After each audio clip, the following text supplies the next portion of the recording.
예, 저는 LA 사랑의교회에서 지금 청년들을 섬기고 있는 장명규 목사라고 합니다. 청년들 섬기다 보니까요, 저희 청년들은 늘 이렇게 저에게 에너지를 요구를 합니다.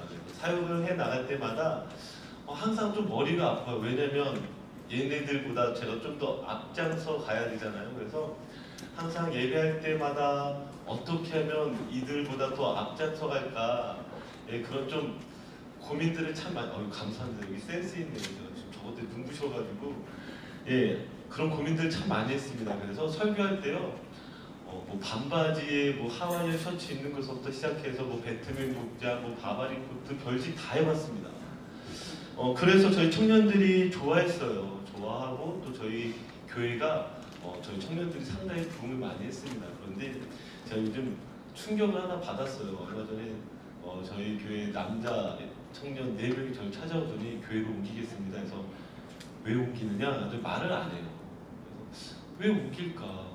그것도 남자 청년 4명이 한 번에. 근데 그 친구들이 옆교회로 갔어요. 저는 옆교회 가는 것에 대해서는 그렇게 저는 마음에 이렇게 어려움이 없는 사람인데 간 이유가 참 마음이 아팠습니다. 왜 갔는지 아십니까? 거기 이쁜 자매들이 많대요. 근데 진짜 그 말이 저에게 충격이 됐습니다. 왜 충격이 됐냐면, 야, 내가 이 시대 가운데 청년들을 섬겨나가면서 내가 정말 잘못했구나. 무엇을 잘못했냐면, 어쩌면 나의 모든 사역의 방식들에 있어서 이들에게 다시 원점으로 돌아갈 필요가 있겠다라는 생각을 했습니다. 그게 무엇이겠어요? 말씀이요. 제가 여기 오면서도 동일하게 제가 기도를 하면서 준비할 때 그런 생각들이 들었습니다. 제가 사실 오늘 주제를 정한 이 주제가 제가 다른 곳에서 집회를 하거나 다른 곳에서 말씀을 전할 때 정했던 말씀이 아닙니다. 그런데 제가 어떤 말씀을 전할까 하다가 요즘 그런 생각을 해요. 지금 방금 말한 것처럼 전도를 할 때 혹은 제가 캠퍼스 사역에 나가였을 때에 무엇으로 승부할까? 그래서 우리 믿음의 선배들이 무엇으로 승부했는지 보았더니요, 이분들이 다 복음을 가지고 승부했더라고요. 말씀을 풀어내고 그 말씀 가운데 승부했더라고요. 다른 것으로 승부하지 않고요, 말씀 하나를 가지고 이 안에서 예수 그리스도를 증거하는 것으로 승부를 했더라고요. 그래서 제가 도전이 생겼습니다. 나도 해야 되겠다. 그래서 오늘 이 자리에서 말씀 가지고 승부할 겁니다. 아멘? 그러려면 여러분 성경이 필요한데요. 혹시 성경 있으세요? 혹시 셀폰에 어플은 다 있으신가요? 셀폰에 어플조차 없으신 분들은 진짜 회개하셔야 돼요. 이 그리스도인들이 셀폰에 게임들은 많고 막 어플 없으면 안 되겠죠? 혹시 없는 분들은 옆 사람과 좀 같이 앉으셨으면 좋겠어요. 같이 앉으시고 좀 말씀들을 찾아가고 그 말씀 속에서 우리가 같이 승부했으면 좋겠습니다. 아셨죠? 네. 없는 사람. 제 마음이 놓이질 않아서. 왜냐면 성경 찾을 때 제일 심심하고 딴 생각 들거든요. 다 있으시죠? 그리고 셀폰 보다가 오늘 게임하는 사람들은 밤에 잠 못 잘 거예요. 제 저주 내릴 거예요. 하나님 이 사람 잠 못 자게 해주세요. 그러니까 오늘 셀폰 보면서 게임하거나 카톡 잘 안 오는데 괜히 카톡 보내지 마세요. 이런 사람도 오늘 밤에 잠 못 잘 거예요. 예. 아니 더 저주를 하고 가고요. 막. 저 그런 거 잘하거든요. 예. 그래서 시험 볼 때 완전 혼자 다 틀릴 줄 아니까 여러분 걱정하지 마시고 딴짓 하세요. 예, 죄송하고요. 우리 같이 말씀 한번 찾아봤으면 좋겠습니다. 우리 사도행전 우리 1장 우리 6절에서 8절까지입니다. 사도행전 우리 1장 우리 6절에서 8절. 사도행전 1장 우리 6절에서 8절. 다 찾으셨죠? 우리 그러면 제가 여기의 수준을 보겠어요. 같이 한 목소리를 읽겠습니다.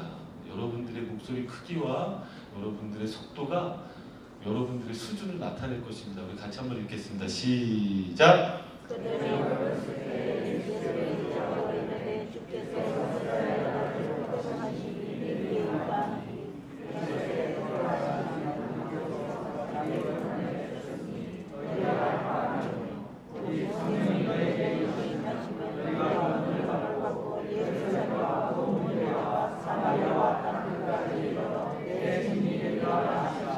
아멘. 자, 우리가 잘 아는 말씀입니다. 혹시 1장 8절 다 외우시죠? 자, 우리 한번 외워봅시다. 시작! 됐어요. 대단하시네요. 역시. 네, 교회 다니는 사람들은 누구나 이 구절 정도는 다 알고 있고 또 외우고 있습니다. 여기에 지금 예수님께서 우리에게 성령을 주시는 그 이유에 대해서 분명하게 이렇게 1장 8절에 기록되어 있습니다. 그런데 이것을 좀 더 이해를 하려면요, 앞에 나와 있는 구절들 좀 읽을 필요가 있습니다. 3절에서 4절을 보면 예수님께서 지금 이 이야기를 하는 것에 있어서 이 성령이 우리에게 임하게 되는 이것을 이야기에 앞서서 좀 배경적으로 이야기하는 것이 있습니다. 그것이 무엇이냐면 3절서부터 5절까지 제가 읽어드릴게요. 해 받으신 후에 또한 저에게 확실한 많은 증거로 친히 사심을 나타내사 40일 동안 저에게 보이시며 하나님 나라의 일을 말씀하시니라. 사도와 같이 모이사 저에게 분부하여 가라사대 예루살렘을 떠나지 말고 내게 들은 바 아버지의 약속하신 것을 기다리라. 요한은 물로 세례를 베풀었으나 너희는 몇 날이 못되어 성령으로 세례를 받으리라 하셨느니라. 아멘.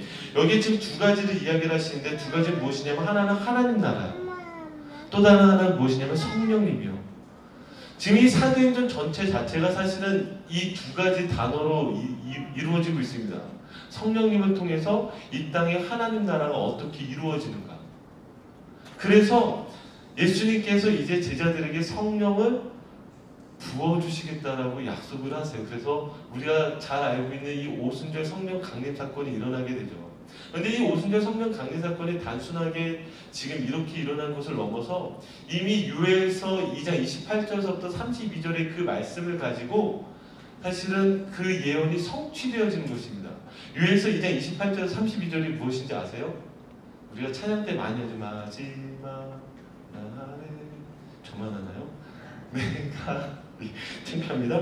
예, 그 마지막 날에 내가 나의 영으로, 이렇게 그 찬양이요. 그게 사도행전 2장 우리 16절부터 나와 있는데요. 오순절 성령 강림이 일어나면서 베드로가 이 요엘서 말씀을 가지고 이 성령의 강림이 일어난 이유가 바로 이것입니다 라고 이야기를 해주는 것이 바로 2장 16절서부터 나와 있습니다. 그 중에 제가 17절만 읽어드리면요, 하나님이 가라사대 말세에 내가 내 영으로 모든 육체에게 부어주리니 너희의 자녀들은 예언할 것이요 너희 젊은이들은 환상을 보고 너희의 늙은이들은 꿈을 꾸리라. 자, 이 말세가 되면은요, 내가 내 영으로 모든 육체에게 부어주어서 너희 자녀들은 예언하고 너희 젊은이들은 환상을 보고 늙은이들은 꿈을 꿀 것이라고 이야기를 하고 있어요. 언제요? 성령님이 임하시면요. 그런데 이 성령님이 임하시는 이때가 언제라고요? 마지막 때요. 말세라고 이야기를 합니다. 그러면 여러분들에게 물어볼게요. 지금은 마지막 때일까요? 말세일까요? 말세죠. 이 마지막 때죠. 우리가 이 마지막 때 말세라는 단어에 대해서 조금 어려워하는 부분은 무엇이냐면, 이걸 한 날, 한 지점, 그렇게 생각하는 것 같아요. 그래서 지금이 마지막 때입니까? 이렇게 질문하는 것보다 이 말씀을 가지고 생각하시면, 이렇게 생각하시면 편한 것 같아요. 이 마지막 때라는 이 말은요, 이 말세라는 이 말은요, 순서적이에요. 순서적으로 처음, 중간, 마지막. 그래서 처음 시대, 중간 시대, 마지막 시대 이렇게 이야기하는 것처럼 성령님이 이 땅에 부어주시는 그때서부터 지금까지 전체 시대를 마지막 시대, 말세라고 이야기를 하는 것이죠. 그러니까 저희는 말세를 살아가고 있는 것이죠. 100년 전에도 말세, 1000년 전에도 말세, 지금도 말세. 그러니까 지금은 마지막 때예요. 여러분들은 마지막 때를 살아가고 있어요. 그 마지막 때를 살아가는 그 신호가 무엇이냐면, 성령님이 우리에게 부어주신 이 오순절 성령 강림 사건을 중심으로 해서 지금까지 우리가 마지막 시대를 살아가고 있는 것이죠. 여러분들은 이미 굉장히 똑똑해지신 거예요. 그렇죠? 자, 그러면 우리 다시 우리 본문 말씀으로 들어와서요.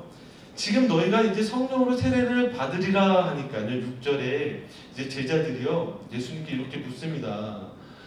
주께서 이스라엘 나라를 회복하심이 이때이니까 주께서 이스라엘 나라를 회복하시니, 지금 성령을 부어주겠다라고 약속을 하니까 제자들이 이렇게 생각을 한 거예요. 여기서 이스라엘을 회복하심이 이때입니까? 이렇게 물어보지만 사실은 엄밀히 이야기하면 이렇게 표현되는 것이 더 정확합니다. 이스라엘의 하나님 나라가 회복되어지는 것이 이때입니까? 이렇게 묻고 있는 것이죠. 그러니까 예수님이 오직 성령이 너에게 임하시면 너희가 권능을 받고 예루살렘과 온 유대와 사마리아와 땅끝까지 이르러 내 증인이 되리라. 지금 이스라엘의 하나님 나라가 회복이 지금입니까? 그러니까 예수님이 오히려 무엇을 이야기하시냐면 다른 걸 이야기해요. 그런데 여기서 우리가 좀 먼저 풀어가야 될 숙제가 하나가 있습니다. 무엇이냐면 예루살렘과 온 유대와 사마리아까지는 알겠어요. 그럼 땅끝은 어디일까요? 땅끝이요. 그러면 시작이 예루살렘이니까 지구가 둥글죠. 그래서 예루살렘, 유대, 사마리아 해서 한 바퀴 돌아서 예루살렘이 땅끝일까요? 자, 그럼 성경에서 말하고 있는 땅끝은 어디일까요? 조금만 더 쫓아오세요. 재미없죠? 예, 재미없는 줄 알아요. 그런데 좀 배경들을 같이 우리 풀어가야 돼요. 우리 말씀으로 승부하기로 결심했으니까, 그죠? 제가 캠퍼스마다 찾아가서 말씀들을 아주 찾아가고 말씀들을 풀어가고 있어요. 애리조나 주립대에서 만약에 못 쫓아오시면은요, 제 기억에 애리조나 주립대는 수준이 이제 떨어지시는 거예요. 그런데 만약에 쫓아오시고 이걸 넘어가시면 제 기억에 야, 이곳은 대단한 곳이다. 여러분 될 수 있습니다. 아멘? 꼭 학원 강사가 돼요. 죄송해요. 제가 한국에서 아르바이트를 학원을 했었거든요. 그래서 이렇게 막 문법을 막 가르쳤어요. 영어 한마디도 못하는데 아이들이 쪽집게 과외 선생님 있잖아요. 하여튼 죄송해요.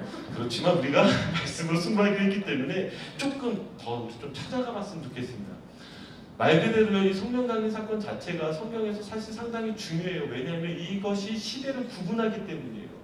하나님께서 이 시대를 바꾸실 때에 성령 강림을 통해서 이 시대를 바꾸어 가시겠다라고 우리에게 약속하셨기 때문에 이것을 어떻게 정확하게 우리가 이해하느냐가 사실은 이 청년의 때를 넘어서 이 교회가 이 땅을 어떻게 바꾸어 갈지에 대해서 가장 중요한 사실이기 때문입니다. 그래서 우리가 좀 이렇게 찾아가볼 필요가 있어요.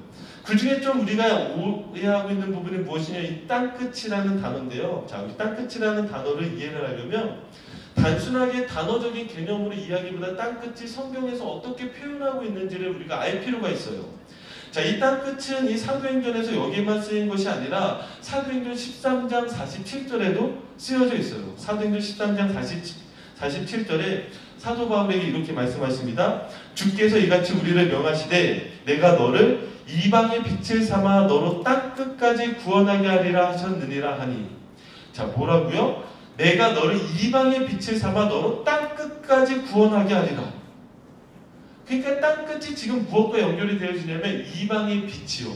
그런데 이 말씀이요, 사실 여기에만 쓰인 것이 아니라 이미 이사야서에서 쓰여져 있어요. 자, 이사야서 49장 6절이요. 이사야서 49장 6절을 보니까요, 제가 읽어드릴게요. 그가 가라사대 내가 나의 종이 되어 야곱의 지파들을 일으키며 이스라엘 중에 보존된 자를 돌아오게 할 것은 오히려 경한 일이라. 내가 또 너로 이방의 빛을 삼아 나의 구원을 베풀어서 땅끝까지 이르게 하리라. 자, 여기에서도 지금 나의 구원을 베풀어서 땅끝까지 이르게 하리라, 이 이야기를 하면서 무엇을 이야기를 하냐면 이방의 빛에 대해서 이야기하고 있어요. 이방의 빛.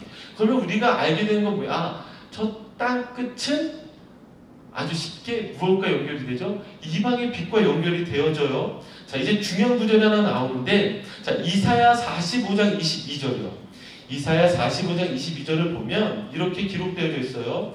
땅끝의 모든 백성아 나를 앙망하라. 그리하면 구원을 얻으리라. 나는 하나님이라 다른 이가 없음이니라. 자, 여기에서도요, 이 땅끝 자체가 이 이방과 연결되어져 쓰여져 있는데, 여기 이 땅끝은 이 특별히 이사야 45장에 뭐라고 표현하냐면 땅끝의 모든 백성아, 개역성경에 이렇게 되어 있고요, 개역개정에는 땅의 모든 끝이요. 자, 사실 원어로 보게 되면은 여기 이 땅끝은 다 무엇으로 쓰여져 있냐면 복수로 쓰여져 있어요. 그러면 이 땅끝이라는 것을 우리가 개념이 정립이 되면 어떻게 정립이 돼요? 아, 땅끝이 지금 한 곳이 아니라 복음이 전하여지지 않은 그 이방의 빛이, 구원이 필요한 여러 곳이 무엇이겠어요? 땅끝이 되어지겠구나. 그러니까 우리가 단순하게 지금 여기 안에서 확장하는 것처럼 여기서 사실 표현이 이래요. 예루살렘과 유대와 사마리아와 땅끝까지 이르러. 아니 이렇게 표현을 하다 보니까요 우리가 야 이게 그러면은 확장되는 개념인가 이렇게 생각하지 마시고요. 사실은 유대서부터 시작해서 이방의 저 끝, 복음이 전해지지 않은 저 끝까지 무엇이겠어요? 복음이 전파되어져야 된다는 것에 대해서 지금 이야기를 하고 있는 거예요. 무슨 이야기인지 아시겠죠? 그러면 우리가 이것과 연결되어져서 풀리는 것이 하나가 있는데 그건 무엇이냐면 오순절 성령 강림 사건이 일어났을 때에 방언이 터졌어요. 우리 청년들이 가장 사모하는 방언. 무슨 방언? 외국어 방언. 공부 하나도 안 해도 영어가 저절로 빵빵 터지는 그 방언. 여러분 사모하십니까? 예, 사모해도 안 돼요. 예, 공부하셔야 되죠. 예, 근데 우리가 가장 사모하는 이 방언이 지금 터졌단 말이죠. 그런데 이 방언이요 외국어가 하나만 터진 게 아니라 지금 여러 개의 방언들이 막 터졌어요. 왜 터졌어요? 지금 복음이 전하여지지 않은 저 땅끝까지 복음이 전하여져서 그곳에서 무엇이에요? 이 말세의 성령이 부어지면 그곳이 변화되어져서 구원으로 돌아오게 된다라는 그 하나님의 사건과 하나님의 그 역사하심이 그 하나님 나라가 이루어지는 것이 지금 오순절 성령 강림을 통해서 우리에게 보여지고 나타내고 있다는 사실이죠. 아멘? 놀랍죠? 여러분들이 왜 이 반응이 나오는지 알아요. 이런 설교를 하면은요 일단 지금 뭘 말하는 거야? 그게 나랑 무슨 상관이야? 이렇게 생각을 해. 특히 청년들이요. 이미 나이가 좀 드시고 믿음의 연륜이 있으신 분들은요 막 이렇게 막 말씀 전하시면 맞아요. 좋아요. 근데 청년들은 관심이 없어요. 왜요? 지금 당장 내 앞에 진로의 문제가 해결이 안 됐거든요. 지금 저쪽에 앉아있는 내가 좋아하는 자매의 마음이 내게 오지 않거든요. 제가 재밌는 사실은요 여기 있으면 얼굴들이 다 보이잖아요. 저희 청년들이 저를 무서워해요. 왠지 아세요? 저는 잘 찍어요. 너 누구 좋아하지? 그럼 애들이 흠칫흠칫 놀려. 부러워. 그럼 애들이 목사님은 하나님을 말씀해 주세요. 그럼 당연하죠. 제가 어떻게 알겠어요? 하나님 그런 거 말씀 안 하시거든요. 근데요 말씀 전할 때나 앞에 서서 딱 보면은요 그 아이의 시선이 내게 오지 않아요. 어디로 갈까요? 그 자매를 향해요. 그럼 100%예요. 그럼 제가 얘기해. 너 걔 좋아하지? 그럼 흠칫 놀려요. 제가 이런 걸로 생각합니다. 청년들은요 젊었을 때는요 이런 말씀들이 확 와닿지 않을 거예요. 그런데 저는 이 모습이 여기 제자들의 모습과 똑같다라고 생각을 합니다. 주님께서요 승천하시기 전에요 제자들에게 마지막에 말씀하세요. 하나님 나라에 대해서 예수님의 전 생애를 걸쳐서 가르치셨던 그 하나님 나라에 대해서요. 그렇게 가르치지만 제자들의 시각은요 어디에 빠지는 줄 아세요? 여기에 빠져요. 자기요. 지금 이들이 질문하는 것이 무엇이에요? 이스라엘의 하나님 나라를 회복하는 것이 이때입니까? 자기의 생각과 자기의 틀과 자기의 민족에게만 초점이 맞추어져 있어요. 지금 하나님 나라라는 큰 그림을 바라보는 것이 아니라 자기라는 생각 속에서 빠져서 질문이 거기에 들어가 있어요. 저는 청년의 때뿐만이 아니라 우리 신앙의 문제에 있어서 가장 큰 문제가 무엇인 줄 아십니까? 자기라는 생각에 빠져 있는 거예요. 자기 사랑이고. 그래서요 우리가 감동되어진 건 언제인 줄 아세요? 주님께서 내 아픔 알아주시고 내 슬픔 알아주시고 내 기도 들어주시고 나를 위하시는 그 하나님이요. 그러면은요 다 감동 펑펑해요. 감동 안 받으시는 거예요? 감동스러워요. 와 주님이 나를 사랑하시는구나. 주님이 나를 위하시는 여기에는 감동을 해요. 근데요 제가요 이거의 약점을 알아요. 뭔지 아세요? 그때는 좋은데요 시간이 지나서 다시 내게 어려움이 찾아오고 힘든 것이 찾아오면은요 여지없이 또 무너져요. 우리 신앙이 여지없이 또 무너진다고요. 제자들의 모습이 그렇지 않습니까? 제가 이때 예수님이 하신 말씀이 저희 눈에 들어왔어요. 오직 성령이 너에게 임하시면 너희가 권능을 받고 예루살렘과 온 유대와 사마리아와 땅 끝까지 이르러 내 증인이 되리라. 내 증인이 되리라. 성령이 내게 오시면 내 삶에 일어나는 일은 무엇이냐? 저 열방을 향해서 증인이 되어지는구나. 이 사실에 대해서. 자, 그러면 우리 원초적인 문제를 한번 같이 들어가 봅시다. 여러분 성령 받으셨습니까? 자신 없으세요? 여러분 예수님 믿으십니까? 성령님 받으셨습니까? 자신 없는 분들이 꽤 많아요. 여러분 어떻게 확신하십니까? 여러분들이 예수 그리스도를 믿음에 대해서 확신이 없고 여러분들이 성령 받으신 것에 대해서 왜 확신이 없을까요? 좀 원초적인 것들을 해결해야 이 증인의 문제가 좀 저희 안에서 풀려갈 수 있을 것 같아요. 자, 우리 한번 요한복음 3장을 같이 좀 봤으면 좋겠는데요. 자, 요한복음 3장은요 성령에 대해서 아주 잘 기록을 하고 있습니다. 자, 우리 한번 같이 요한복음 3장 우리 같이 펴보도록 하겠습니다. 요한복음 3장입니다. 3장을 좀 펴시고요. 요한복음 3장 1절을 보니까요. 여기에 니고데모라는 사람이 나옵니다. 이 사람은 유대인의 관원이에요. 그러니까 바리새인 중에서도 좀 높은 사람이에요. 근데 이 사람이 밤에 예수님께 찾아와서 이렇게 말합니다. 당신이야말로 하나님께로서 오신 선생입니다. 왜냐하면 당신이 하고 있는 표적들은 하나님이 함께 하시지 아니하시면 아무도 할 수 없습니다. 이렇게 이야기를 하는 거죠. 그런데 지금 당신이야말로 하나님이 함께하는 사람이다 이렇게 말하는 이 니고데모를 향해서 예수님께서 다이렉트로 이야기해요. 진실로 진실로 내게 이르노니 사람이 거듭나지 아니하면 하나님 나라를 볼 수 없느니라. 아니 거듭남에 대해서 이야기를 해요. 그러면서 더 무섭게 이야기를 하죠. 니고데모가 못 알아들었거든요. 어떻게 내가 거듭나지? 중생에 대해서 이야기를 하는 거죠. 그럼 다시 물어볼게요. 여러분 중생 받으셨습니까? 거듭나셨습니까? 예수님 믿으세요? 성령님 받으셨어요? 거듭나셨죠? 점점 자신이 없어져요. 예, 거듭났다라는 이 표현 자체가요, 우리에게 상당히 어렵습니다. 왜 어렵냐면요, 여러분, 거듭난 것에 대해서 어떻게 확신할 수 있어요? 확신하는 것이 상당히 어려워요. 그러니까 물어봐요, 니고데모가. 아니, 사람이 늙으면 어떻게 날 수 있습니까? 두 번째 모태에 들어갔다 날 수 있습니까? 하니까 예수님이 이렇게 말씀하십니다. 진실로 진실로 내게 이르노니 사람이 물과 성령으로 나지 아니하면 하나님 나라에 들어갈 수 없느니라. 자, 지금 우리에게 이렇게 도전하고 계신 거예요. 여러분들이요, 물과 성령으로 나지 아니하면요 하나님 나라에 들어갈 수 없대요. 지금 이 자리에 여러분들은 스스로에게 질문을 해보세요. 아, 내가 지금 물과 성령으로 거듭났는가? 내가 정말 중생했는가? 내가 중생하지 않았다면 나는 지금 하나님 나라에 들어갈 수가 없고 하나님 나라를 볼 수가 없구나. 지금 이 부분에 있어서요 부딪히는 거예요. 그러면서 예수님이 이렇게 말씀하세요. 성령으로 난 것은 영이니 내가 내게 거듭나야 하겠다는 말을 기이 여기지 말라. 근데 저는 이 말씀 딱 읽었을 때 충격받았어요. 저는 기이했거든요. 이게 뭔 말이요? 무슨 말인지 모르겠어요. 그 다음에 예수님이 놀리시는 말씀 같은 걸 하나 하세요.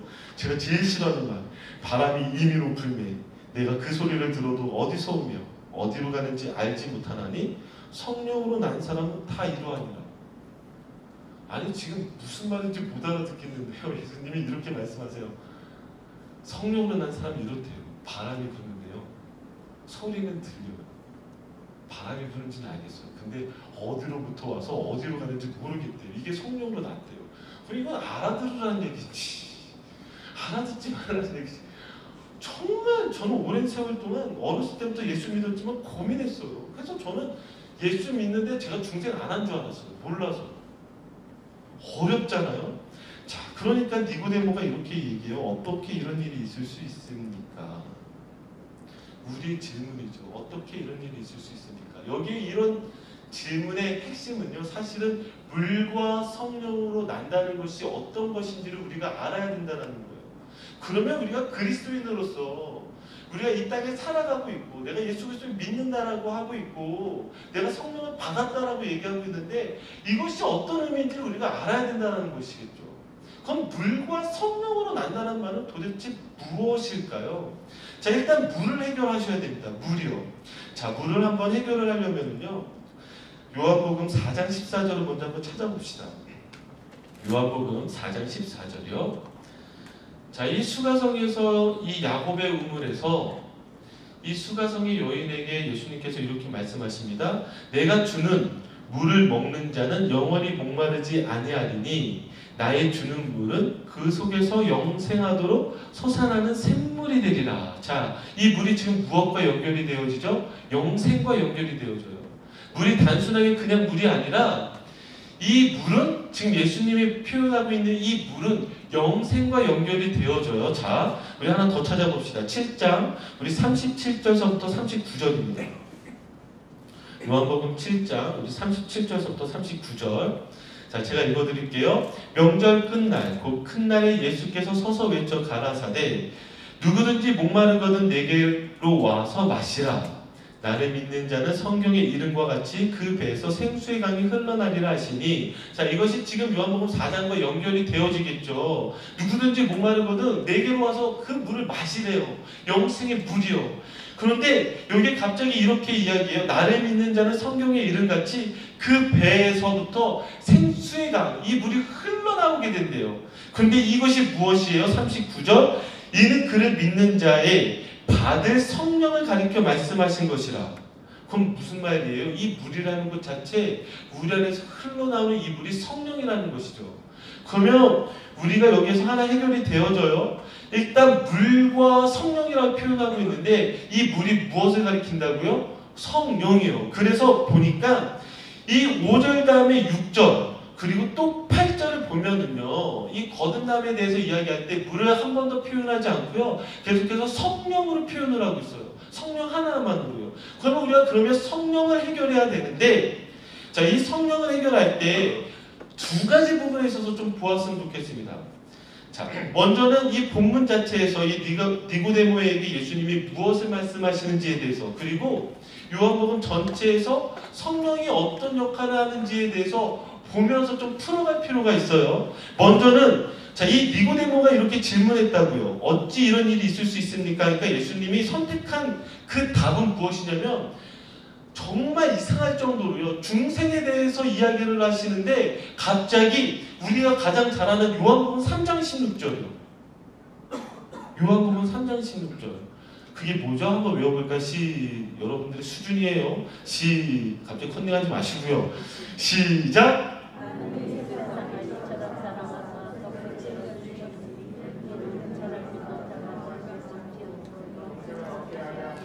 와, 제가 그 캠퍼스에서 제일 잘 배우셨어요. 대단하세요. 지금 이 말씀이요. 하나님이 세상을 이처럼 사랑하사 독생자를 주셨으니 이는 저를 믿는 자마다 멸망치 않고 영생을 얻게 하려 하심이니라. 갑자기 이상하지 않아요? 갑자기 지금 성령을 이야기를 하는데 갑자기 하나님이 독생자를 주신 것을 이야기를 해요. 자, 이걸 이야기에 앞서서 그 앞절들에 무엇이 나오냐면요. 자, 13절, 14절, 15절을 보니까 자, 13절 하늘에서 내려온 자 곧 인자 외에는 하늘로 올라간 자가 없느니라. 모세가 광야에서 뱀을 든 것 같이 인자도 들려야 하리니 이는 저를 믿는 자마다 영생을 얻게 하려 하심이니라.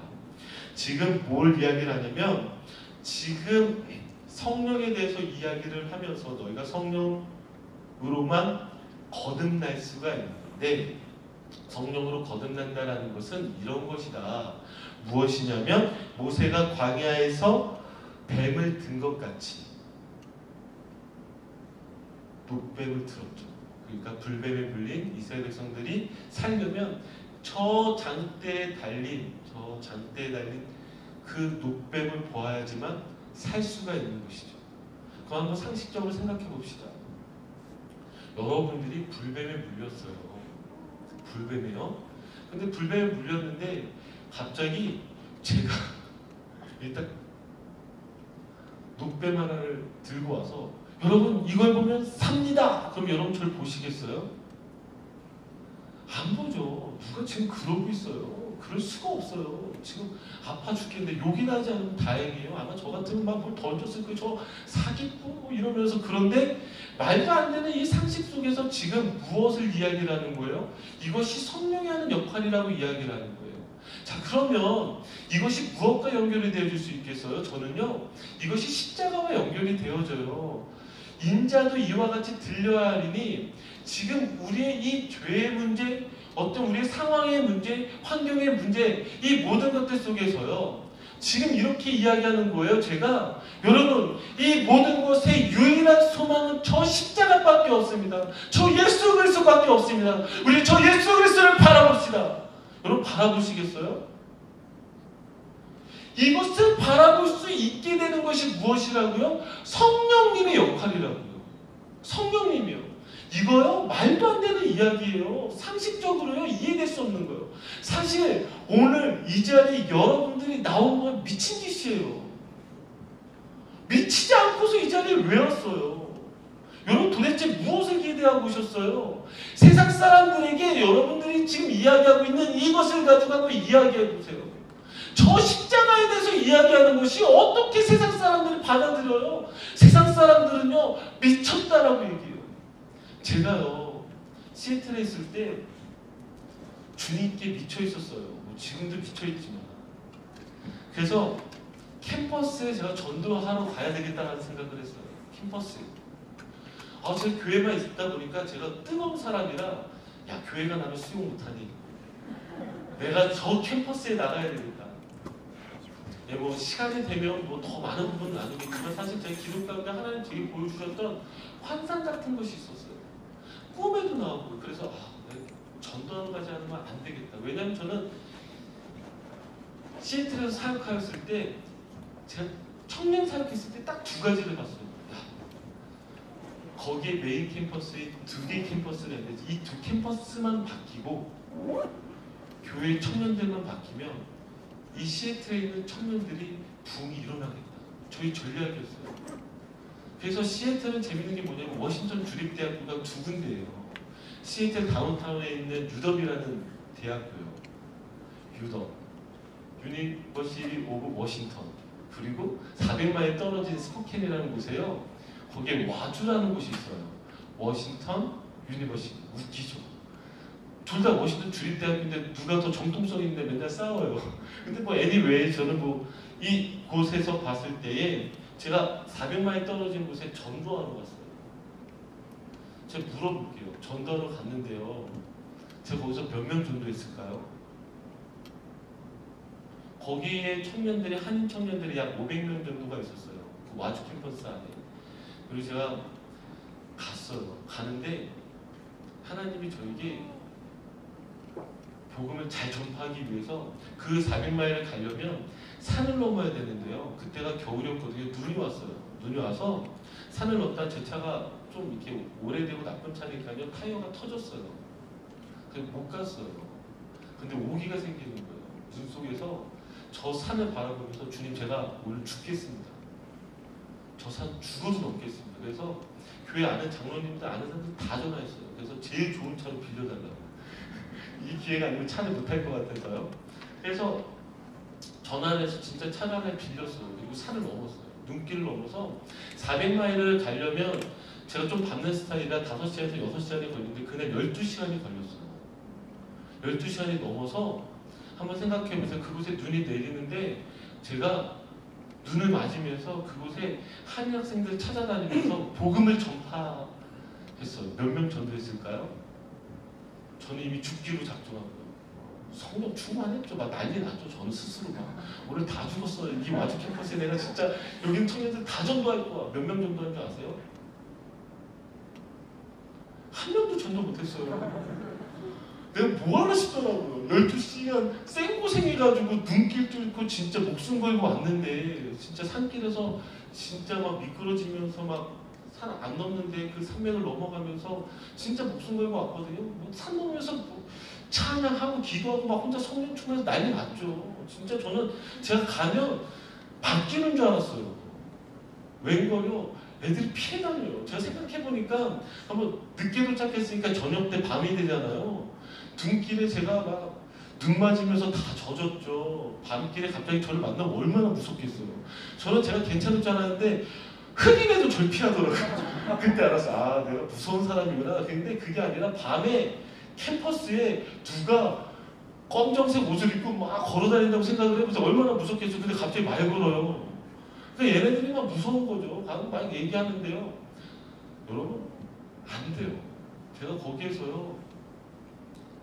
전도를 할 때마다 늘 듣는 질문들이 있어요. 얘네들이 늘 하는 말들이요. 어려워요. 믿기 어려워요. 이런 친구들에게요, 세상 사람들에게요, 예수 믿으세요. 예수님이 우리의 유일한 소망입니다. 당신은 죄로부터 구원하셨습니다. 이분 외에는 우리에게 답이 없습니다. 여러분, 이게 믿어질 것 같아요? 근데 여러분 어떻게 믿으셨어요? 신기하죠. 이게 신비죠. 왜 이거에 우리가 목숨 걸어요? 이게 신비죠. 자, 이게 어떻게 이루어질 수 있을까요? 이게 바로 성령으로부터 우리가 난다라는 거예요. 성령으로부터요. 자, 그러면 성령의 역할이 무엇인지를 알면 우리가 이 답을 찾을 수가 있겠죠. 자, 우리 한번 말씀을 좀 찾아봤으면 좋겠는데요. 자, 우리 14장, 우리 16절에서 17절이요. 요한복음 14장 16절에서 17절. 요한복음 14장 16절 17절. 제가 읽어드리겠습니다.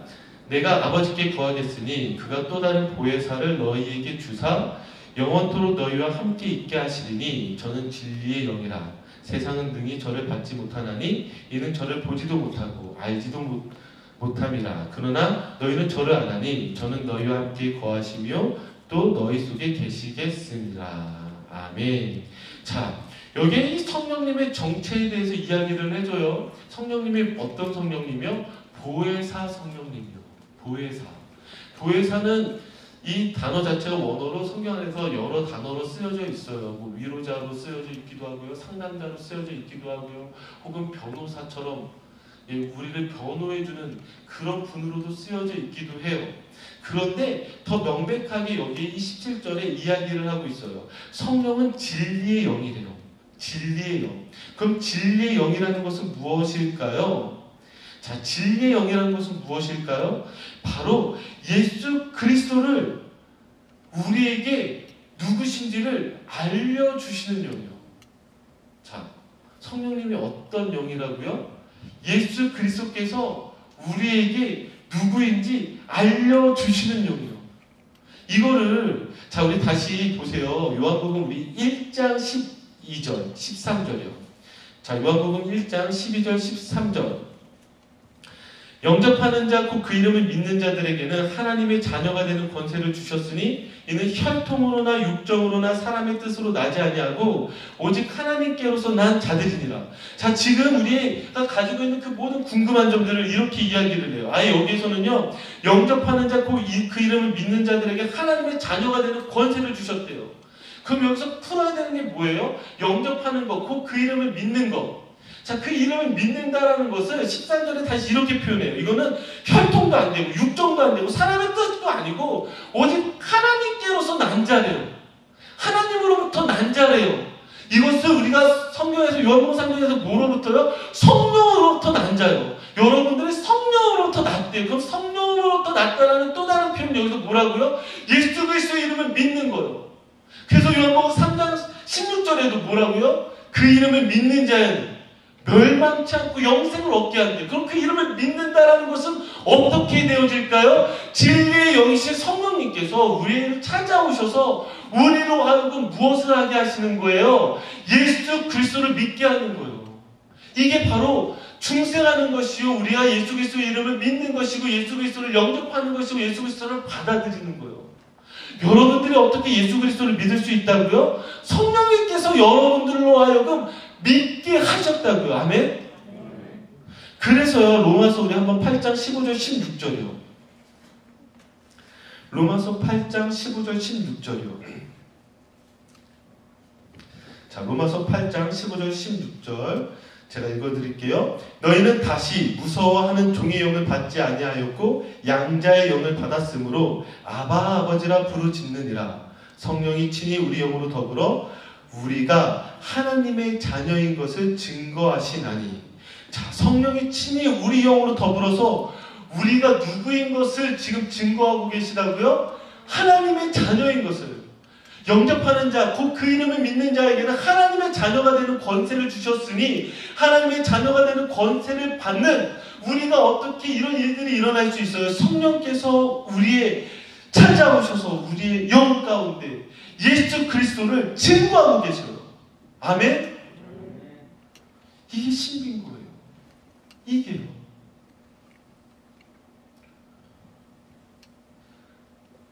제가요, 저는 젊고 저는 열정이 있고 저는 제가 복음을 전하면 사람들이 다 바뀔 줄 알았어요. 그래서 거기서 그렇게 찾아다녔는데요, 한 명도 전도하지 못하고 거기서 좌절감에 빠졌어요. 야, 내가 여기까지 온 이유가 무엇일까? 내가 여기서 도대체 뭐 하고 있는 것일까? 얼마나 그 밤에 실망스러운지 몰라요. 근데 문제 뭔지 아세요? 생각해보니까 제가요, 돈도 없고요, 잘 데도 없는 거예요. 눈은 내리고. 야, 진짜 캠퍼스 구석에서 어디 막 잠잘 때를 찾아야 되는 형편이 된 거죠. 그 캠퍼스 잘 알지도 못하는데. 그래서 하여튼 무식하면 하여튼 몸이 고생한다고요. 제가 무식했던 것 같아요. 그래서 거기에 있는데 신기한 일이 생겼죠. 뭐냐면 제가 거기에서 그렇게 돌아다니니까 거기에 있는 청년들 몇 명들 사이에서 이야기가 펼쳐졌나 봐요. 저쪽 400마일 떨어진 곳에서 어떤 목사 하나가 와서 밤에 캠퍼스를 돌아다닌다더라. 무섭죠. 캠퍼스를 돌아다닌다더라. 그래서 몇 청년이 찾아왔어요. 그 친구들이 재워줬어요. 근데 재워주는데 조건이 있었어요. 조건이 뭐였냐면, 목사님 말씀을 가르쳐주세요.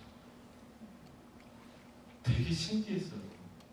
그 청년들을 데리고, 그 청년들 2명 데리고 같이 밤에 말씀을 전하기 시작했어요. 제가 하려고 했을 때 아무것도 되지 않았는데요, 그 청년 2명과 얼마나 펑펑 울면서 예수 그리스도에 대해서 보게 되었는지 몰라요. 제가 여기서 더 하나님에 대해서 알게 되었던 사실은 무엇이냐면, 야, 이게 내가 하는 게 아니구나. 진짜 내가 하는 게 아니구나. 하나님께서 하시는구나. 하나님께서 증거하시는구나. 하나님께서 드러내시는구나. 그 사실을 명백하게 알게 되는 거예요. 저는요, 저희 인생에 있어서요, 성령의 체험들을 늘 할 때마다 하나님 참 재밌는 분이세요. 제가 오늘 본문들 가지고 어쩌면 어떤 분들이 이런 기대감을 가지고 오셨을지도 몰라요. 오직 성령이 너에게 임하시면, 야, 오늘 진짜 너 성령 한번 받아봐야지. 그래서 성령의 은사들을 한번 경험해봐야지. 그런데요, 오늘 밤에 일어나지 않을 거예요. 아멘? 저는 자신 있게 말할 수 있어요. 제가 그걸 구하지 않을 거니까요. 제가 저희 청년들 데리고 멕시코 선교를 갔을 때요, 하나님이, 저는 보수적인 사람인데 저희 어머니가 목사님이세요. 특이하죠. 저희 어머니가 목사님이다 보니까요, 어머니 따라서 산기도를 참 많이 다녔어요. 제가 한국에서 총신을 들어갔거든요. 제가 총신대학교를 들어간 이유가 딱 하나였어요. 엄마가 싫어서. 어렸을 때부터 맨날 기도 끌고 다니고 막 어머니 만나신 분들, 저희 어머니 은사주의여서요, 방언, 예언, 막 신유의 은사, 막 저는 제 눈앞에서 병든 사람이 고쳐줘도 믿지 않았어요. 싫었어요. 그런 게 너무너무. 그래서 저는 딱 하나였어요. 나는 신앙은 보수적이다. 그래서 저는 보수적인 신학교를 들어가야 되겠다 해서 선택한 것이 총신대학교였어요. 그리고 거기에서 보수적인 신학을 공부했어요. 근데 어머니 영향이 조금 있나 봐요. 기도할 때는 아마 성격적인 부분도 있겠죠. 뭐 얘기하는데, 저희가 선교를 준비하는데요, 하나님이 저에게 막 정말 뜨거운 것들을 부어주셨어요. 그래서 저 혼자 상상을 했어요. 무슨 상상을 했냐. 야, 멕시코에 이번에 가면 또 난리 나겠구나. 저는 그런 상상 참 많이 하죠. 야, 이번에 말씀 전하면 뒤집어지겠구나. 진짜 그런 상상을 했어요. 그리고 갔어요. 그리고 가서 말씀을 전했어요. 상상한 만큼은 아닌데 난리가 났어요. 왜 믿지 않으시죠? 여기가 난리 안 난다고 해서 남의 동네에서 난리 안 난다는 법은 없는 거죠. 그때는 뭐 더 뜨겁으니까요. 요한복음 5장 가지고 막 말씀을 전하는데요. 거기에 있는 사람들이 막 들썩들썩 거리기 시작하는 거예요. 근데 제가 무엇을 보았냐면, 제가 기도 가운데 하나님께서 그곳에서 기도할 때 막 불 같은 것이 일어나는 그런 환상 같은 것들을 저에게 보여주시고 느끼게 하셨어요. 그래서 오늘 기도할 때 난리가 나고, 그래서 사실 저희 청년들에게 다 선포했어요. 야, 오늘 이 밤에 니네 기도해라. 하나님이 우리와 함께 하신다. 성령님께서 역사하실 것을 한번 기대해라. 그리고 기도하자. 근데 진짜 그날에 저쪽에 한 아이가 왔는데, 그 아이가 내성마비가 걸린 아이였어요. 근데 그런 거 있잖아요. 직감적으로 저 아이다. 근데 저만 본 것이 아니라 저희 중보기도 팀장도 그렇고 저희 청년부 회장도 그렇고 다 그 아이를 본 거예요. 야, 이 밤에 저 아이가 낫겠다. 그래서 말씀 딱 끝나고, 진짜 안 그러거든요. 오늘 안 그럴 거예요. 기대하지 마세요. 앞으로 나오시라고. 기도받기 원하십니까? 앞으로 나오시라고. 아내들한테 그 아이가 나왔어요. 진짜 얼마나 뜨겁게 기도했겠어요. 한 사람 한 사람 뜨겁게 기도하는데 저희 마음은 저 아이였어요. 오늘 이 밤에 저 아이가 날 것이다. 그리고 저 아이 기도할 때는 저희 청년들을 다 불렀어요. 같이 기도하자. 기도하기 시작했어요. 막 주여 막 부르짖고 난리가 났죠. 왜 난리가 났을까요? 안 나니까. 안 나니까 소리 지르고 막 별짓 다 하는 거죠. 혼자 막 제발 나라, 너 안 나야지. 안 된다. 안 났어요. 야, 기도 많이 했잖아요. 저는 여기에 메인이고 이분들 했는데 뭐 이분들 낫겠어요? 낫겠어? 안 났어요. 혼자 주저앉아서 얼마나 창피한 것을 넘어서 회의감이 들더라고. 하나님 나갖고 장난하시나? 야, 나갖고 장난하시나? 여기 앉아있는데요. 진짜 너무 지쳤고 뭐 손에 얻어지는 것도 없고, 앉아있는데 할머니 두 분이 이렇게 앉아서 저 이렇게 툭툭툭 치시더라고요. 그리고 스페니쉬로 계속 말씀하시는데 제가 못 알아듣잖아요. 그래서 못 알아들어서 이렇게 쳐다보고 있는데 옆에 있는 저희 간사님, 스페니쉬 하시는 간사님이 막 활짝 웃는 거예요. 그래서 저한테 뭐라고 이야기해 주냐면, 목사님 이분들이 뭐라고 얘기하는지 알아들으시겠어요? 그래서 당연히 못 알아듣죠. 했더니 고맙대요. 그래서 뭐가 고마워요? 했더니 한 분이 다리가 저시는 분인데 다리가 펴졌고요. 한 분이 허리가 굽었던 분인데 허리가 펴지셨대요. 목사님 대단하세요. 근데 제가요 그 얘기를 듣는데 충격받았어요. 저는 그분들 기도했는지 몰랐거든요.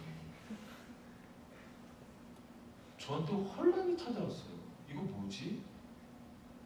이거 뭘까? 그리고 그날 밤에 저희 전체 팀이 모인 데서 제가 이야기했어요. 왜냐면 이 친구들이 난리가 어쨌든 2명 났잖아요.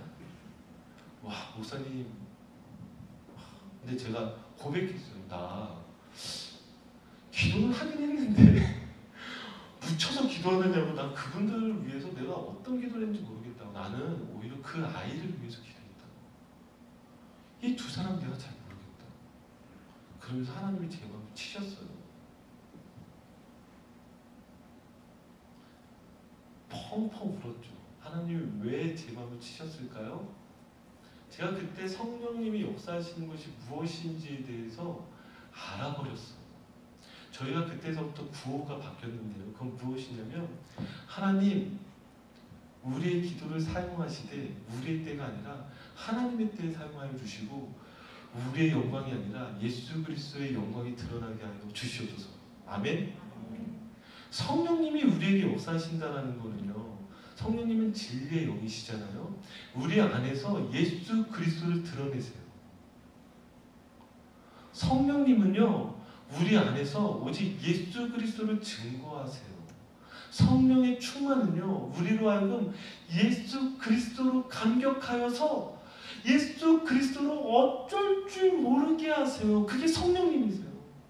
제가 그것을 뼈저리게 깨달은 거예요. 우리 그때서부터요, 우리 성교팀은요 바뀌었어요. 기도하는데요, 애들 태도가 바뀌어요. 애들이 미쳐버리는 거예요. 청년들이요. 막 이제는 거기 아픈 사람들 위해서 기도하는데 이제 담대졌죠. 일단 담대한 건 뭐예요? 일단 눈앞에서 안 놔도 되니까. 그러니까 애들이 껴안고 울고 불고 막 영혼 품고 기도하는 거예요. 그 안에서 기도할 때 그 기도의 내용이 뭔지 아세요? 주님, 이 사람에게 예수 그리스도의 영광이 드러나게 해주세요.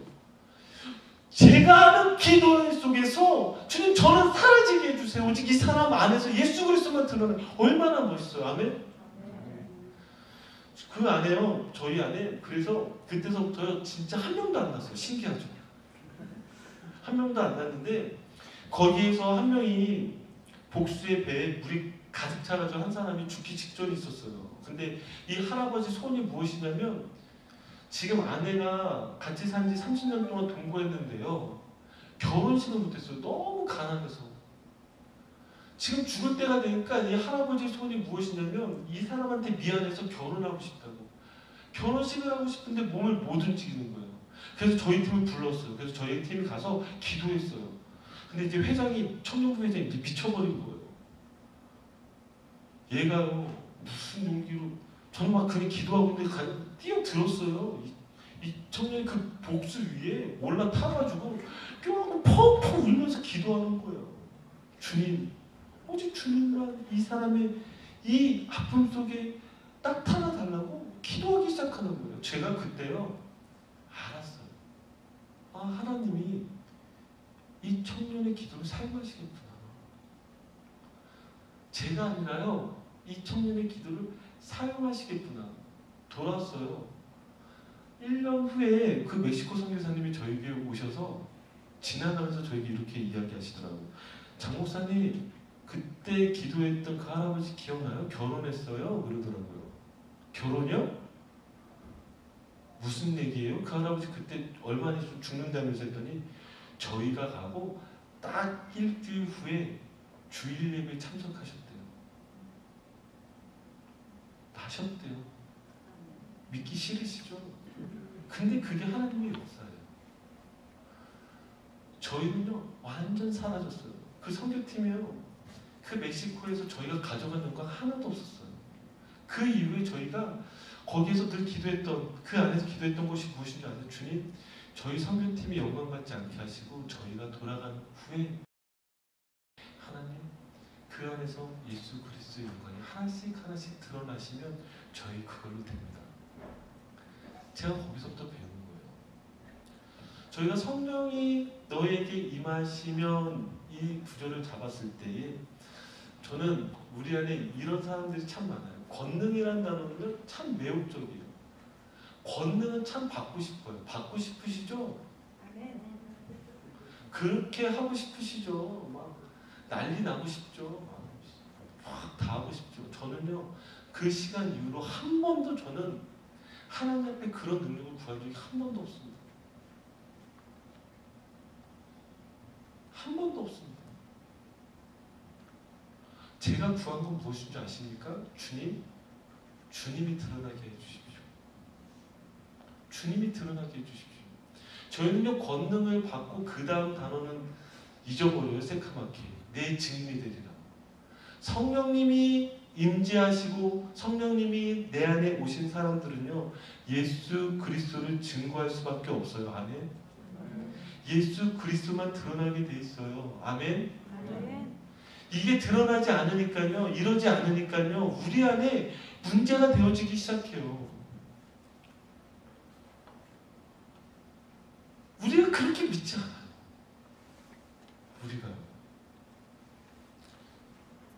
제가 저희 청년들한테 가르치면서, 저희 어르신들 많이 계신데 여기 계신 어르신들은 그러지 않으리라 믿고, 제가 저희 교회에서 청년들만 하지 않아요. 저희 장년들도 제가 다 훈련을 시키거든요.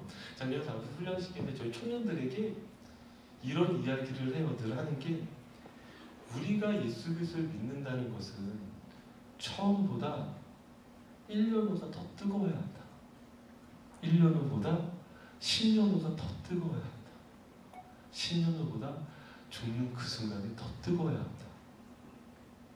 근데 현실은 그렇지 않더라고요.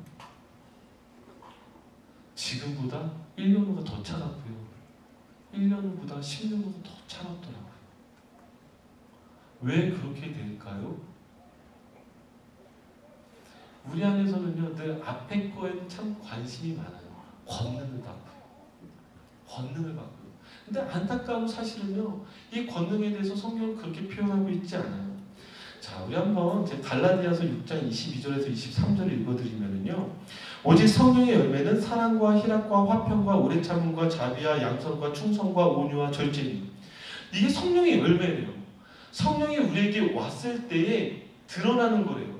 여기에 어떤 우리가 생각하는 어떤 초자연적인 어떤 특별한 능력들을 말하는 것이 아니라요, 오직 증인으로서 살아가야 되는 그 삶의 열매들만 나와요. 한번 생각해 보세요. 사랑, 희락, 화평, 오래 참음, 자비, 양선, 충성, 온유, 절제, 이게요 다 자기라는 단어에만 들어가면은요 얼마나 썩은 단어가 된 줄 아세요? 자기만 사랑해요. 와, 자기만 기뻐해요. 자기에게만 평화가 있어요. 자기한테만 오래 참아요. 자기만 자비해요. 자기에게 양성하고 자기에게 충성하고 자기에게 온유하고 자기만 절제해요. 이러면은요 이 성령은요 다 썩은 것들이라고요. 우리의 믿음이 만약에 여러분들이 이렇게 자기에게만 속하여져 있고 자기만 바라보고 있다면요 그 사람은요 썩은 사람이 돼요. 교회 안에서요 성령 충만하다고 하면서 그 성령 충만하다는 것이 가장 어리석게 드러나는 게 뭔지 아세요? 방언해야 되는 것 같고 예언해야 되는 것 같고 뭔가 병고침이라든지 어떤 능력들이라든지 이런 것들이 나타나는 것으로, 아니 기도를 한 5시간 6시간 막 이렇게 해야 되고 막 말씀에 대해서 굉장히 많은 것들을 알아야 되는 것처럼 우리가 생각을 해요. 어떤 정말 능력적인 거예요. 그런데 아쉬운 건 무엇인 줄 아세요? 그러면서 그 안에 예수 그리스도가 나타나지 않아요. 여기 성령의 열매 보세요. 이 성령의 열매라는 것 자체는 다 무엇과 연결돼요? 예수 그리스도와 연결이 되어져요. 그래서 나에게 초점이 맞춰지지 않고요. 내가 증인으로서 살아가서요. 정말 그렇지 않지만 예수 그리스도 때문에 사랑해요. 그리스도 때문에 오래 참아요. 그리스도 때문에 절제해요. 그리스도 때문에 충성해요. 이런 것들이요. 나라는 단어 다 사라져요. 무엇이에요? 증인이라는 단어를 가지고 무엇이에요? 살아가게 되는 것이죠. 이게 바로 성령 받은 사람이라고요. 여러분들이 이미 성령 받으셨습니다. 아멘? 왜요? 여러분들 예수 그리스도를 구주로 고백했잖아요. 이거요 내 힘으로 죽어도 되지 않는다고요. 제가 그게 뭔가 특별한 게 없어서요. 여러분 만약에 그러다 진짜 큰일 나요. 사도 바울처럼 막 만나고 싶으시죠? 제가 이런 설교를 저희 청년들한테 자주 해요. 그러니까 저희 청년 한 명이 그러더라고요.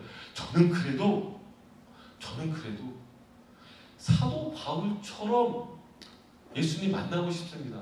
빛으로 확 그러신 분들 있으시죠? 없으세요?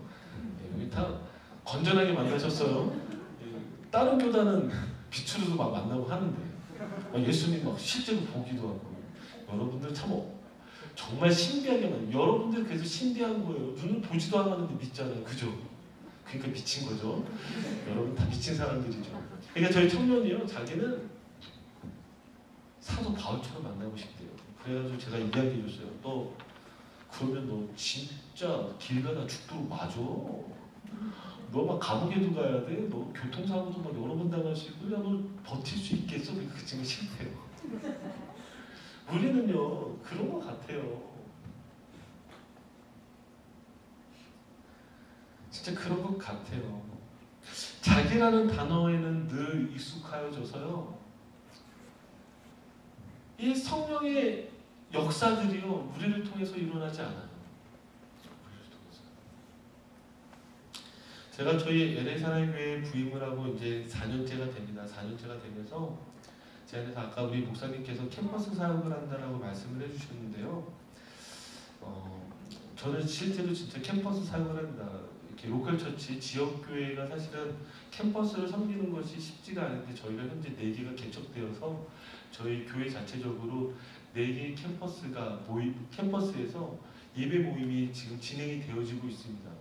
그래서 UCLA라든지 그리고 SMC라든지 뭐 다운타운이라든지 필름이라든지 저희가 이런 식으로 저희가 이 캠퍼스 모임들이 시작을 하고 또 영향을 받은 저희 청년들이 또 캠퍼스를 지금 한 곳에서 또 2곳에서 지금 개척을 준비를 하고 있습니다. 근데 이것을 준비를 할 때 쉽지가 않아요. 제가 UCLA를 개척하기로 하고 나갔을 때요. 제가 여기를 몇 개월 만에 개척이 됐냐면 6개월 만에 개척했어요. 6개월 만에. 6개월 만에 몇 명이 됐냐면 4명이 됐어요.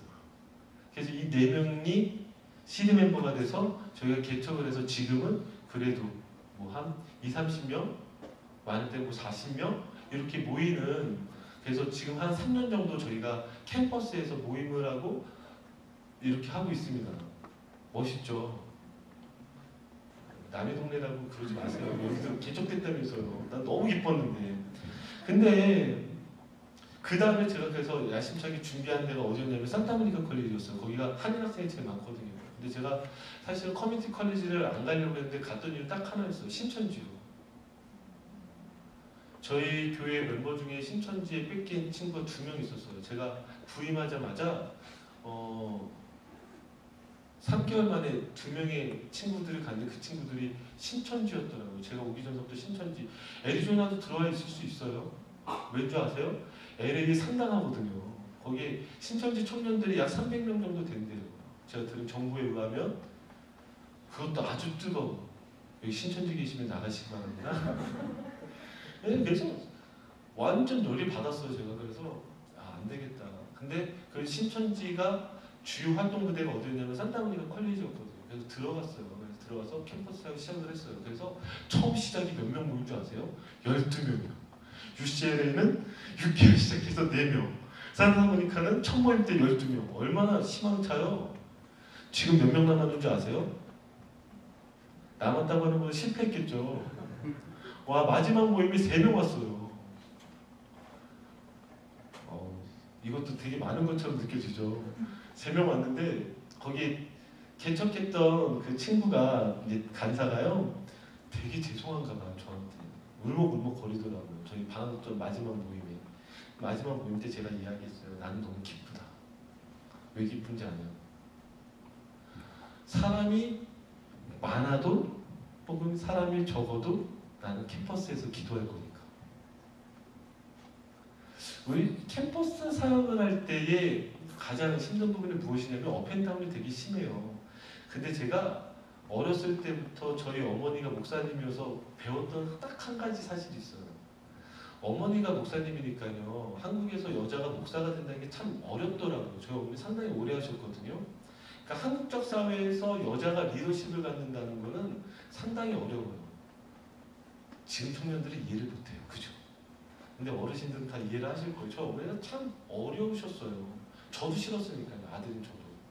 그러다 보니까 제가 교회가 뭐 잘 될 때도 있지만 거의 다 어려웠어요. 늘 개척교회였어요. 그런데 제가 저희 어머니 보면서 딱 하나 봤던 게 무엇이었냐면 저희 어머니는 그것과 상관없이 늘 무릎 꿇고 기도하시더라고요. 어렸을 때 그게 참 이해가 되지 않았어요. 도대체 우리 어머니 뭐 하시는 걸까? 왜냐면 저희 어머니가 열심히 기도했는데 기도 응답이 됐을까요? 잘 안 됐어요. 아마 제가 기도의 열매를 지금 먹고 있는 것 같은데 여러분 기도하실 때 잘 기도 안 되신 분들 있죠. 기도의 응답은요. 처음 예수 믿고 한 1년 동안 진짜 잘 돼요. 그죠? 그 이후부터 진짜 안 돼요. 진짜. 왜냐면 하나님이 우리 망가질까 봐. 하나님 그렇게 안 들어주시거든요. 기도의 응답들이 잘 되지 않는데 제가 거기서 본 게 뭐냐면 기도의 응답과도 상관없고 사람의 숫자와도 상관없이 저희 어머니가 무릎을 꿇더라고요. 제가 그걸 배웠어요. 제가 그러면서 제가 저희 청년들에게 가르치고 저희가 배우는 한 가지 사실은 숫자도 아니고요. 환경도 아니고요. 하나님의 뜻이 있다면 그곳에서 우리가 기도해야 되지 않겠는가. 만약에 아무도 기도하지 않는데 이렇게 열악한 곳인데 이렇게 어려운 곳인데 곳인데 이곳에서 내가 기도할 수 있다면 이것이야말로 하나님께서 기뻐하시지 않겠는가. 멋있지 않아요? 그래서 저희 그 세 명과요 다시 다짐했어요. 야, 나는 니네 셋이 안 와도 나는 이 산타모니카 올 거다. 어떻게 하겠느냐? 어떻게 하겠어요? 와야죠. 협박인데. 똑같은 거거든요. 사실은요, 저도 질문하는 부분이겠죠. 아직은 젊으니까요. 제가 성령을 받고 성령 충만함을 경험하면서 배우게 되고 알게 되는 거예요. 하나님께서는요, 우리에게 성령이 임하여져서 뭐 권능을 받고 막 우리가 이 도시를 막 바꿔버리고 막 엄청난 일이 일어날 것처럼 사실은 그렇게 하는 사람들 대다수가 거짓말쟁이에요. 믿지 마세요. 여기서 뭘 봐야 되는 줄 아세요? 이 사람이 얼마나 예수 그리스도 앞에 사로잡혀 있는지, 이 사람이 얼마나 예수 그리스도를 드러내고 있는지 그걸 통해서만 알 수 있겠죠. 그쵸? 근데 대다수의 사역자들이나 혹은 은사주의자들이 제가 마음에 안 들어하는 건 뭐냐면 다 그렇다는 게 아니라 다 자기고 다 능력이에요. 거기 진짜 능력이 뭐가 있겠어요? 하나님이 능력이시죠. 하나님만 하실 수 있죠. 근데 자기가 하는 것처럼 하는 거 앞에서 여러분 절대로 속지 마세요. 그 앞에서는요 절대로 열매가 드러나지 않아요. 사랑이라든지 오래 참음이라든지 절제라든지 온유라든지. 특별히 설교하면서 욕하시는 목사님들 여기에 무슨 온유가 있어요? 물론 능력이 나오시더라고요. 죄송해요. 제가 이렇게 까면 안 되는데 제가 사실은 이게 좀 전투적인데 제가 성령 충만하다 보니까 많이 움직이셨어요. 저도 젊을 때 저도 혈기가 더 막 그랬죠. 근데 제가 이렇게 하나하나 한 해가 지나갈수록 제가 나은 게 없다는 사실을 알고 이제 이런 부분들이 확 줄었습니다. 어쨌든요. 제가 이 부분을 이야기하는 게 무엇이냐면 우리가 성령 충만하여져서 사실은 그렇다면 우리 안에서 이루어져야 되는 건 무엇이냐면 저는 이 증인의 삶이 이루어져야 된다는 것입니다. 이 증인의 삶은요 환경이 중요하지 않아요. 상황도 중요하지 않아요. 조건도 중요하지 않아요. 의미만 있어요. 내가 여기에서 왜 기도해야 하는가? 내가 여기에서 왜 예배해야 하는가? 내가 왜 여기에서 복음을 전해야 하는가? 그것을 아는 사람만 할 수 있어요. 그래서 저희 청년들과 더불어서 시작했던 것이 캠퍼스 사역이었고 캠퍼스 사역을 넘어서 우리 더 라이스라는 이름을 가지고 우리가 있는 모든 곳에서 우리가 증인의 삶을 살자. 그곳에 예수 그리스도의 빛을 비추자. 그곳에서 복음을 전하자. 이것이 바로 우리들의 삶인 것입니다. 저는 이곳에 왔을 때 여러분들에게 그걸 도전하고 싶어요. 왜요? 우리는 성령 받은 사람들이니까요. 성령님께서 여러분들의 가슴을 뜨겁게 하실 거예요. 도전을 주실 거예요. 만약에 여전히 여러분들 안에서 내 괴계, 내 비전, 내 고민 이거 가지고 고민하고 이거 가지고 응답받기 원하는 사람들 오늘 실패하셨어요. 오늘 이 자리에서 응답받아도요. 여러분 아세요? 1년에 또 고민해요. 제가 우리 한 목사님께 물어봤어요. 여기 청년들은 뭘 고민해요? 무엇이 가장 어려워요? 했더니 저희랑 똑같더라고요. 저희 동네랑요. 청년들의 고민 뭐예요? 이게 1순위 진로요. 2순위 뭐겠어요? 배우자요. 연애요. 이 두 가지가 제일 문제예요. 그런데요.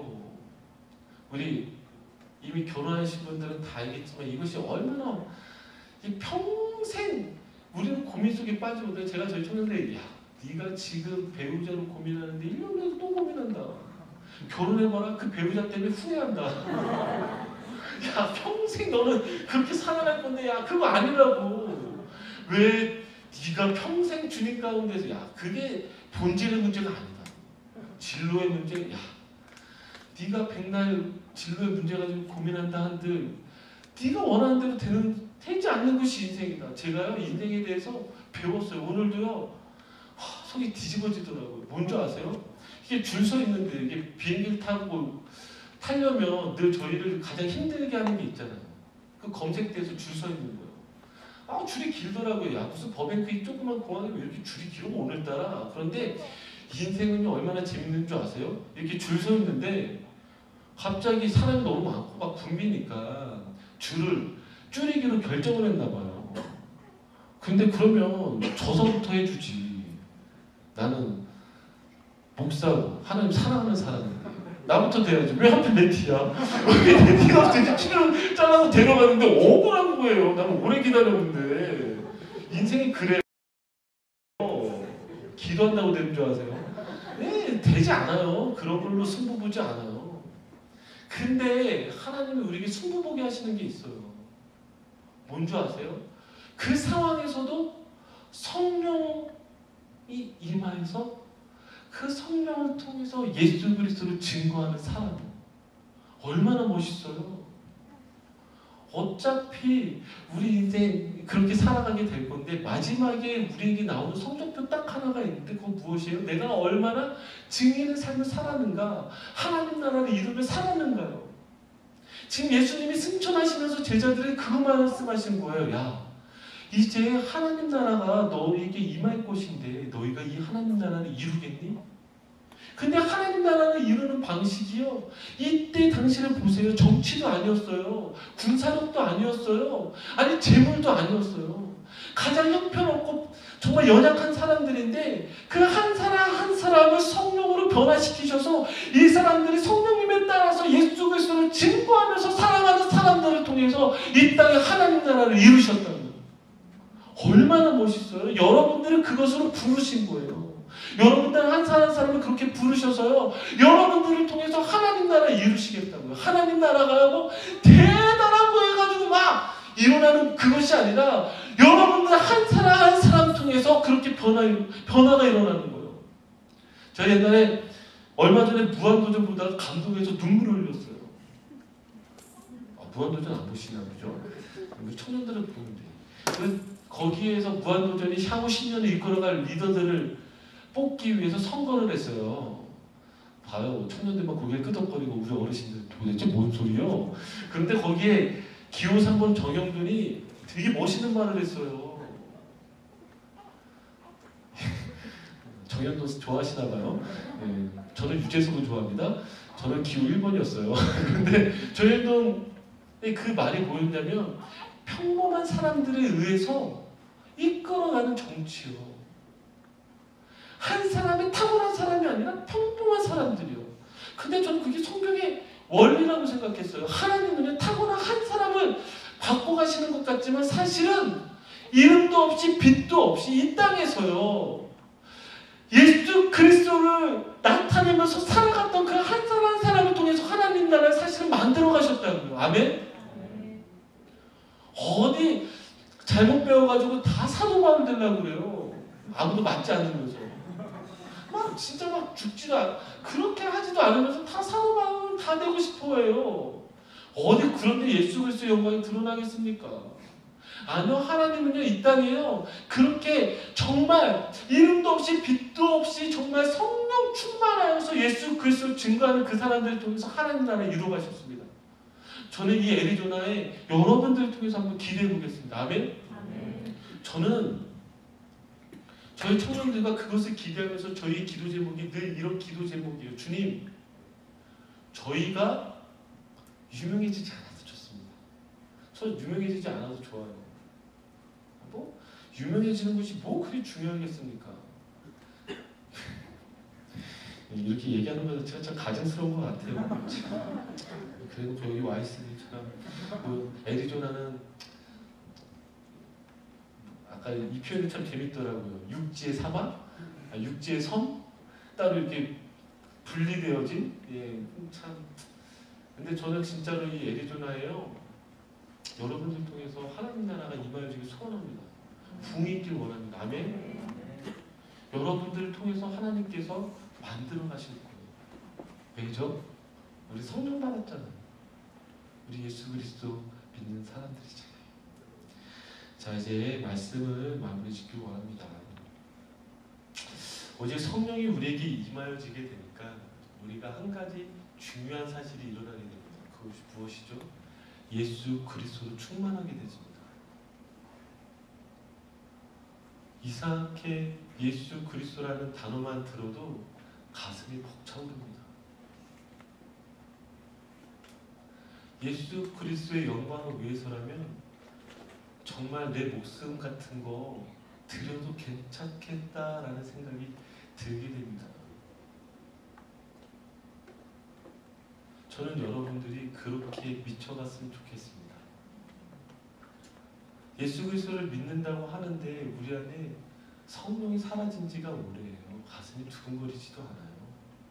말씀이 들어오지도 않고요. 기도할 때 입술이 벌어지지도 않아요. 어느덧 우리의 믿음이라는 것이 내가 이 애리조나라는 이 한 동네 한 교회에 갇혀서 신앙이 차갑게 식어져 버렸다면 오늘 이 밤에 다시 성령 충만하세요. 아멘. 그래서 다시 예수 그리스도로 충만하세요. 그래서 예수 그리스도라는 그 단어만 들어도, 아니 예수 그리스도가 생각만 해도 우리들의 가슴이 두근거리는 그 놀라운 성령의 충만함이 일어나기를 간절히 소원합니다.